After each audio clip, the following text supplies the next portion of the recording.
എപ്പിസോഡിന്റെ തുടക്കത്തിൽ തന്നെ നമ്മുടെ കുട്ടപ്പനാവട്ടെ ആ ഒരു ബലൂൺ വെച്ച് പ്രാക്ടീസ് ചെയ്തുകൊണ്ടിരിക്കുകയാണ്. കുട്ടപ്പൻ പറയും, ഈ ഒരു ജിപ്സു ഞാൻ പഠിക്കുകയാണെങ്കിൽ അത് അതിമനോഹരമായിരിക്കും. എന്നെ കൊണ്ടിത് സാധിക്കില്ലേ മാസ്റ്റർ എന്ന് ചോദിക്കുമ്പോൾ ചെറിയമാവനാവട്ടെ, നീ എന്തെങ്കിലും കാണിക്കുമെന്ന് പറഞ്ഞ് ബാഗിലിരുന്ന ഒരു ബോട്ടിൽ വെള്ളം എടുത്ത് കുടിക്കാൻ തുടങ്ങും. ഈ വെള്ളം കുടിച്ചാൽ പിന്നെ ചുറ്റുമുള്ളതൊന്നും കാണാൻ കഴിയില്ല എന്ന് അമ്മാവും പറയുമ്പോൾ കുട്ടപ്പനാവട്ടെ അതെന്ത് വെള്ളമാണെന്ന് എത്ര ആലോചിച്ചിട്ടും പിടികിട്ടുന്നില്ല.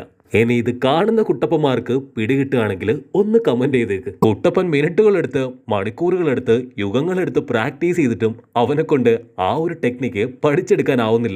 അവൻ എത്രയൊക്കെ ശ്രമിച്ചിട്ടും സംഗതി വർക്കൗട്ട് ആവാത്തതില് കലിപ്പടിച്ച് നമ്മുടെ കുട്ടപ്പനാവട്ടെ നോ എന്ന് പറഞ്ഞ് അലറും. വെള്ളമടിച്ച് പാമ്പായിട്ട് പിപ്പിരിയായി കിടന്നുറങ്ങിയ നമ്മുടെ മാമനാവട്ടെ ഇത് കെട്ടി ഞെട്ടി എഴുന്നേക്കും. അപ്പൊ ഉറങ്ങിക്കിടന്ന നമ്മുടെ മാമൻ ഞെട്ടി എഴുന്നേറ്റ് എന്തുപറ്റി, അടിപൊളിയായിട്ട് എല്ലാം സെറ്റായോ എന്ന് ചോദിക്കും. കുട്ടപ്പന്റെ മോന്ത കാണുമ്പോ മാമന് മനസ്സിലാവും സംഗതി ഒന്നും ആയിട്ടില്ല എന്ന്. Don't worry, take your own time, ഞാൻ കുറച്ചു നേരം കൂടെ ഇവിടെ കിടക്കട്ടെ എന്ന് പറയുമ്പോ കുട്ടപ്പന് ദേഷ്യം വരും. ഞാൻ ഒരുപാട് നേരമായി ഇങ്ങനെ കഷ്ടപ്പെട്ടുകൊണ്ടിരിക്കുന്നു, നിനക്ക് എന്തെങ്കിലും ഒരു ടിപ്സ് എനിക്ക് പറഞ്ഞു തന്നൂടെ?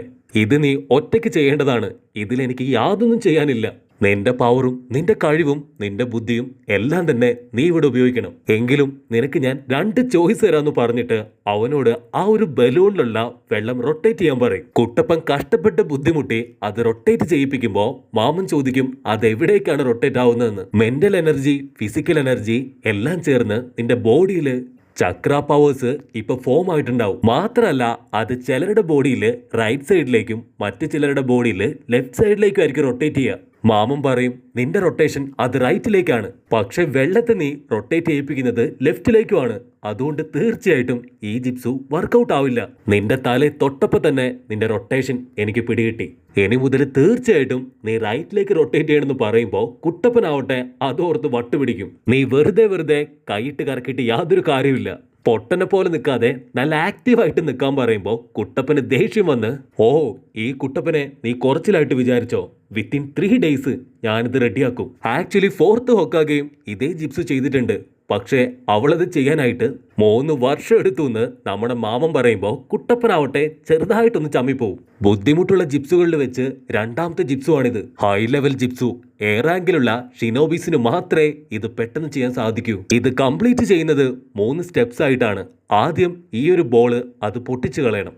നമ്മുടെ കുട്ടപ്പന്റെ തലയൊന്ന് കറങ്ങിപ്പോവും. കാരണം 4th ഹൊക്കാകെ ഇത് പഠിച്ചെടുക്കാൻ 3 വർഷം എടുത്തു. ഈ ഫസ്റ്റ് സ്റ്റെപ്പ് പോലും നിന്നെ കൊണ്ടായില്ലെങ്കിൽ തീർച്ചയായിട്ടും ഇതൊരിക്കലും നിനക്ക് കംപ്ലീറ്റ് ചെയ്യാനാവില്ല. ഓക്കെ, എനിക്ക് അർജന്റായിട്ട് സുനേനെ അന്വേഷിച്ച് ടൗൺ വരെ എത്രയും പെട്ടെന്ന് പോകണം, അതുവരെ നീ ഇവിടെ നിൽക്കാനായിട്ട് മാമൻ പറയും. ഇത് കേൾക്കുമ്പോൾ നമ്മുടെ കുട്ടപ്പന് ഒരുപാട് വിഷമാവും. കാരണം അവൻ ഇത്രയൊക്കെ ശ്രമിച്ചിട്ടും അവനെ കൊണ്ടാവുന്നില്ല. പക്ഷേ ഹൊക്കാകെ ആവട്ടെ അവന്റെ മനസ്സിൽ എന്തോ ഒന്ന് ആലോചിച്ച് ചിരിച്ചു കളിച്ച് പോകുമ്പോൾ 2 ചുന്ദരികള് ആളെ കറക്കിയെടുക്കാൻ നോക്കും. നിങ്ങൾക്കായി ഒരുപാട് സ്പെഷ്യൽ സർവീസ് കാത്തിരിക്കുന്നു എന്ന് പെങ്കുച്ചുങ്ങൾ പറയുമ്പോൾ മാമൻ ഡബിൾ ഹാപ്പി ആയിട്ട് ദാ വന്നു എന്നും പറഞ്ഞ് അകത്തേക്ക് കയറി ഓടും. ഇതെന്ത് സർവീസ് ആണെന്ന് ഞാൻ എത്ര ആലോചിച്ചിട്ടും എനിക്ക് പിടികിട്ടിയില്ല. കട്ട് ചെയ്താ നെക്സ്റ്റ് ഡേ കുട്ടപ്പനാവട്ടെ വാശിയോടുകൂടെ വീണ്ടും പ്രാക്ടീസ് ചെയ്യാണ്.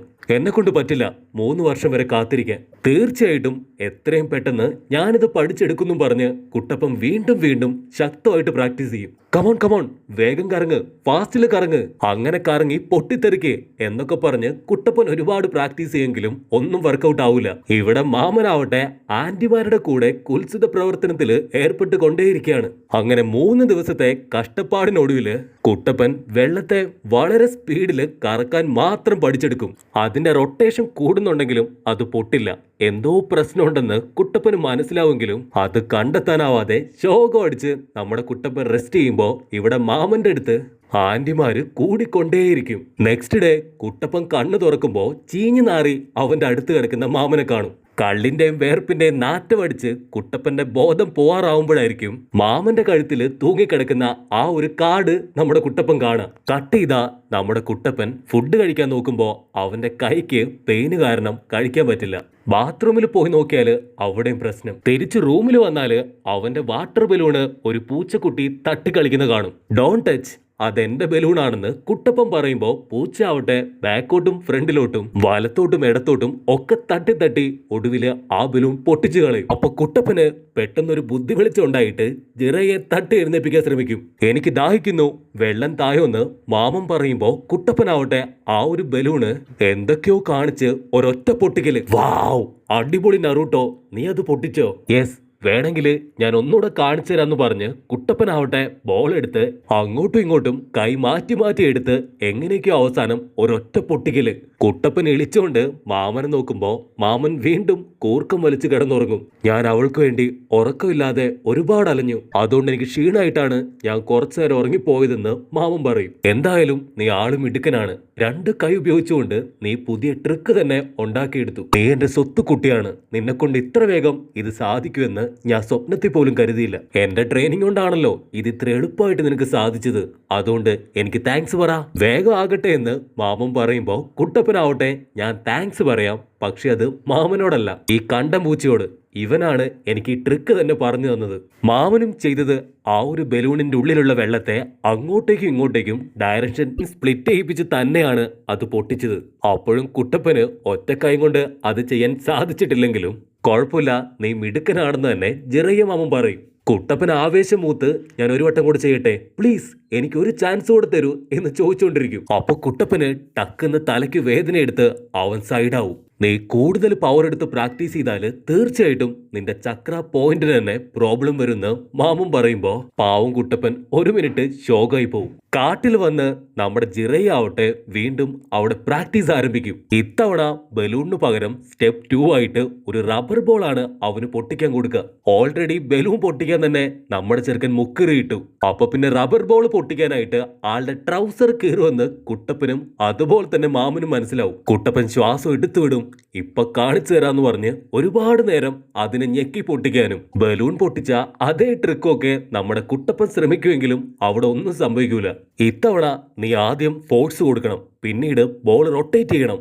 റൊട്ടേഷന്റെ കൺട്രോൾ മനസ്സിലാവാൻ ബോളിന്റെ ഉള്ളിൽ പ്രത്യേകിച്ച് ഒന്നുമില്ല. സംഭവം കുറച്ച് റിസ്ക് ആണെന്ന് മനസ്സിലാക്കിയ കുട്ടപ്പനാവട്ടെ എന്തെങ്കിലും ട്രിക്ക് കണ്ടുപിടിക്കണം എന്ന് പറഞ്ഞ് കൂലങ്കക്ഷമായിട്ട് ആലോചിക്കും. മാമൻ നീ ഇവിടെ പ്രാക്ടീസ് ചെയ്യ്, ഞാൻ കൂടുതൽ ഇൻഫർമേഷൻ കിട്ടോ നോക്കിയിട്ട് വരാമെന്ന് പറഞ്ഞ് മാമൻ പതുക്കെ വണ്ടി വിടുമ്പോ അതിന് കുട്ടപ്പൻ ടെൻഷനായിട്ട് എന്നെ കൊണ്ട് പറ്റില്ല, എന്റെ കൂടെ പ്രാക്ടീസ് ചെയ്യുമ്പോ നീയും എന്റെ കൂടെ തന്നെ വേണം. അതല്ല നിനക്ക് ഉറക്കം വരികയാണെങ്കിൽ നീ ആ മൂലക്കേടന്ന് ഉറങ്ങിക്കോ, എനിക്ക് യാതൊരു കുഴപ്പമില്ല. അതിന് മാമൻ ദേഷ്യപ്പെട്ട് പറയും, നീ ഒരു കുഞ്ഞല്ല, നിനക്ക് ഓരോരോ സ്റ്റെപ്പും എടുത്തെടുത്ത് പറഞ്ഞു തരണ്ട യാതൊരു ആവശ്യവും എനിക്കില്ല. നീ വലിയൊരു ഷിനോബി ആവണം എന്ന് ആഗ്രഹിക്കുന്നുണ്ടെങ്കിൽ തീർച്ചയായിട്ടും ഒറ്റയ്ക്ക് പ്രാക്ടീസ് ചെയ്യും. ജിപ്സു ആരെക്കൊണ്ട് പഠിപ്പിക്കാൻ സാധിക്കില്ല, അത് പഠിക്കാനേ സാധിക്കൂ. കുട്ടപ്പം പതിയെ തലയൊക്കെ ചൊറിഞ്ഞിട്ട് അതൊക്കെ ഓക്കെ, എന്തെങ്കിലും ട്രിക്ക് കൂടെ പറഞ്ഞു തന്നിട്ട് നിങ്ങൾ പോ. ട്രിക്ക് പറഞ്ഞു തരാം, പക്ഷേ എനിക്ക് കാശ് വേണം. ഓ മൈ ഗോഡ്, നീയൊക്കെ ഒരു ഷിനോബിയാണോ? ഇത്തരം ചെറിയ കാര്യത്തിന് പോലും നീ കൈക്കൂലി വാങ്ങുന്നു. എന്നെ കൊണ്ട് വയ്യ, നിനക്ക് കാശ് തരാനെന്നും പറഞ്ഞ് കുട്ടപ്പനാവട്ടെ അവിടെ പിണങ്ങിക്കിടക്കും. കുട്ടപ്പൻ ആകെ അപ്സെറ്റ് ആയിട്ട് അവൻ ആ ബോൾ എടുത്ത് രാവും പകലും ഇല്ലാതെ പ്രാക്ടീസ് ചെയ്യാൻ ആരംഭിക്കും. പ്രാക്ടീസ് ചെയ്യാൻ നേരം അവന്റെ കയ്യില് ബോൾ കൊണ്ട് വലിയ പരിക്കുണ്ടാവുകയും ചെയ്യും. കുട്ടപ്പൻ ഒരുപാട് വിഷമത്തില് അവിടെ ഇരുന്ന് എത്ര നാള് ഞാൻ ഈ ഒരു ജിപ്സ് ചെയ്തുകൊണ്ടേയിരിക്കും. 4th ഹൊക്കാകെ പോലും ഇത് ചെയ്യാൻ ഒരുപാട് സമയമെടുത്തു.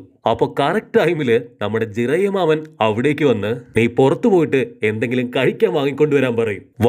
വൈ ഷുഡ് ഐ, ഞാൻ എന്തിനു പോകണമെന്ന് കുട്ടപ്പൻ ചോദിക്കുമ്പോ നീ ഒരുപാട് കാലായി പ്രാക്ടീസ് ചെയ്ത് ടയർഡായി, ഒന്ന് ചില്ലാവാൻ വേണ്ടിയിട്ടാണ് ഇപ്പൊ നമുക്ക് പുറത്തു പോകാന്ന് ഞാൻ പറഞ്ഞതെന്ന് മാമൻ പറയും. പാവം കുട്ടപ്പൻ ജിറയ മാമനെ ഒരുപാട് തെറി മനസ്സിൽ വിളിച്ച് കടയിൽ സാധനം വാങ്ങിക്കൊണ്ടിരിക്കുമ്പോ ഒരച്ഛനെയും മകനെയും കാണും. അവരുടെ സ്നേഹം കാണുമ്പോ നമ്മുടെ കുട്ടപ്പന് ഒരുപാട് വിഷമാവും. എനിക്ക് ഇങ്ങനൊരു അച്ഛൻ ഇല്ലാതായി പോയല്ലോ. കുട്ടപ്പൻ മാമന് ഫുഡ് കൊടുത്തിട്ട് ഇന്നൊരു ദിവസമെങ്കിലും എന്റെ കൂടെ നിന്നൂടെ? നോവേ, എന്നെ കൊണ്ട് പറ്റില്ല, എനിക്ക് ടൗണിൽ പോണെന്ന് പറയുമ്പോ കുട്ടപ്പന് വീണ്ടും ഒരുപാട് വിഷമാവും. നീ ഒരു നിഞ്ചയാണ്, വളർന്നു വരുന്ന ഒരു ജുനിയൻ. കുട്ടിക്കളി മാറ്റിവെച്ച് പ്രാക്ടീസ് ചെയ്യാൻ പറയുമ്പോ കുട്ടപ്പനാവട്ടെ പൊട്ടിച്ചിരിച്ചുകൊണ്ട് മാമന്റെ പണി അടിപൊളിയായിട്ട് നടക്കട്ടെ, ഇത് ഞാൻ തന്നെ നോക്കിക്കൊള്ളാം എന്ന് പറയും.